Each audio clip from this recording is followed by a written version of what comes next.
Hi everyone, in front of me I've got Samsung Galaxy A13 and let me share with you how to change the screen timeout on this device.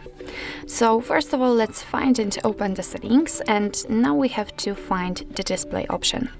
Here we have to scroll down to find the screen timeout, so let's enter, and as you can see here we've got some options from which we can choose.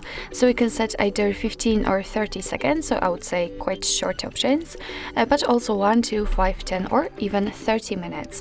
Right now we've got 2 minutes applied, and this option is marked, it was notified before, so in order to change it, all you have to do is to simply tap on the option you'd like to use. So I will pick 10 minutes, as you can see it is immediately marked, and after getting back you can see that it is notified right here, so it means that from now on, after 10 minutes of inactivity, this device will black out.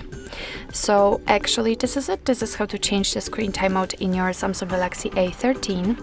Thank you so much for watching. I hope that this video was helpful, and if it was, please hit the subscribe button and leave the thumbs up.